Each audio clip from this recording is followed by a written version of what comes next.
Bismillahirrahmanirrahim. Assalamualaikum warahmatullahi wabarakatuh. Anak-anakku, siswa kelas 7 SMP IT Insan Taman Cilegon. Kali ini kita akan belajar IPA, ilmu pengetahuan alam, dengan materi objek IPA dan pengamatannya.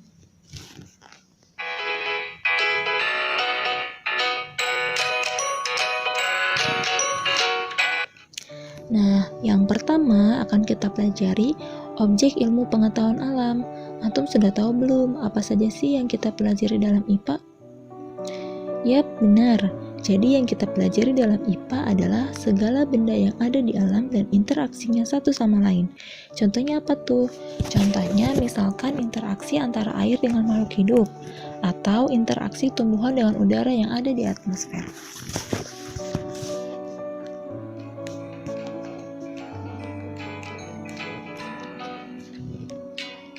Selanjutnya, kita akan belajar pembagian ilmu dalam IPA.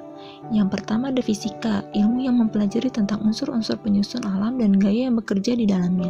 Selanjutnya ada kimia yang mempelajari penyusunan dan perubahan zat-zat. Ada juga biologi, ilmu yang mempelajari tentang makhluk hidup. Dan yang terakhir, ada geologi dan astronomi yang mempelajari lapisan penyusun bumi, atmosfer, dan antariksa. Selanjutnya kita akan belajar mengenai pengukuran. Apa itu pengukuran? Yaitu kegiatan yang membandingkan suatu besaran yang diukur dengan alat ukur yang dipakai sebagai satuan. Sedangkan besaran adalah sesuatu yang dapat diukur.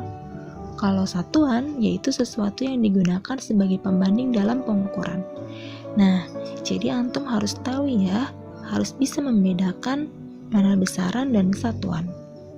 Lalu, kalau begitu kita juga harus tahu apa saja sih alat-alat yang digunakan untuk mengukur dalam proses pengukuran, dan apa saja sih besaran-besaran dan satuan-satuan yang akan kita pelajari dalam ilmu pengetahuan alam.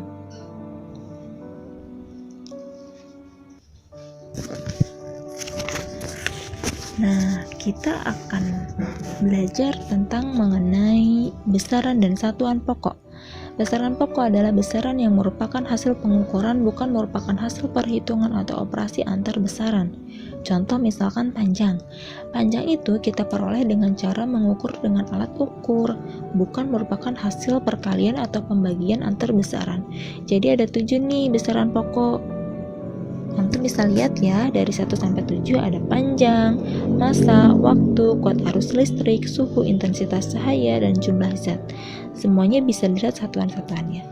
Selain itu, ada juga besaran dan satuan turunan. Besaran turunan merupakan besaran yang dihasilkan dari operasi dari besaran dengan besaran pokok lainnya. Jadi adalah penghitungan dari besaran satu dengan besaran lainnya. Contohnya, kayak luas.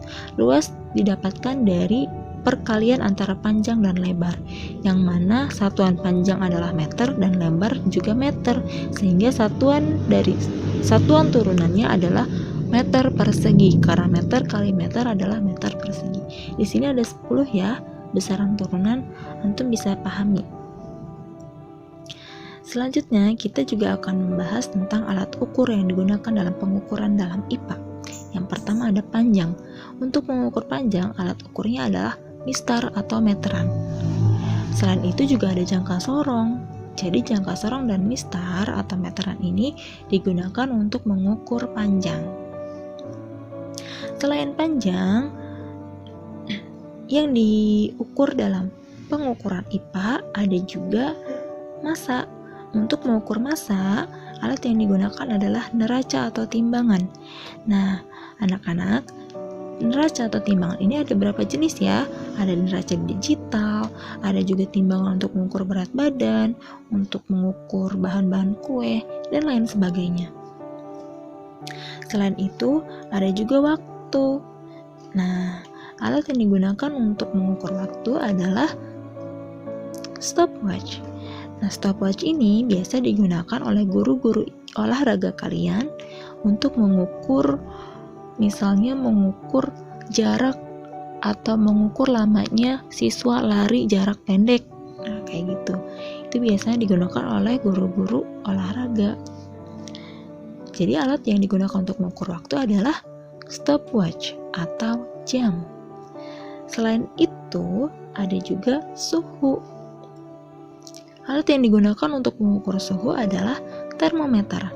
Termometer biasa digunakan oleh dokter-dokter atau perawat-perawat. Mereka menggunakan termometer untuk mengukur suhu tubuh, mengukur suhu ruang, mengukur suhu cairan, ataupun makanan. Antum sering lihat kan termometer? Nah, selain suhu, yang biasa diukur dalam pengukuran adalah kuat arus listrik. Alat yang digunakan untuk mengukur kuat arus listrik adalah ampermeter.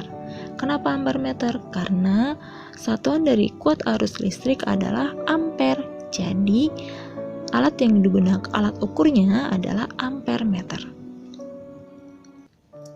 Nah, ampermeter ini biasa digunakan oleh orang-orang yang menguasai listrik. Jadi, antum jarang lihat ya ampermeter. Nah, selain ampermeter, selain alat ukur, kita juga akan mempelajari tentang satuan. Ada dua satuan, ada satuan baku dan satuan tidak baku. Satuan baku atau standar yaitu diakui secara internasional, disebut juga sebagai satuan internasional atau SI. Contohnya apa? Contohnya panjang satuannya meter, waktu satuannya second, dan kuat arus listrik satuannya adalah ampere. Itu adalah satuan baku. Seperti yang sudah kita lihat ya di tabel-tabel sebelumnya, satuan yang tertera di tabel tadi adalah satuan SI internasional. Selain itu, ada juga satuan tidak baku. Kenapa dikatakan satuan tidak baku? Karena satuan ini bukan standar, karena hasil pengukuran dari masing-masing orang mungkin berbeda-beda. Contohnya kayak jengkal hasta. Jadi, orang-orang di Eropa dan Amerika itu mengukur panjang dengan kaki, seperti tinggi orang itu 7 kaki. Nah, sedangkan kaki tiap orang itu berbeda-beda panjangnya. Begitupun dengan jengkal dan hasta. Tiap orang memiliki panjang tangan yang berbeda-beda, maka dari itu hasil pengukurannya pun tidak baku. Karena tiap orang memiliki panjang tangan dan panjang kaki yang berbeda-beda. Oke anak-anak, sudah selesai materinya. Semoga bermanfaat. Terima kasih yang sudah menyimak. Semangat terus belajarnya ya. Assalamualaikum warahmatullahi wabarakatuh.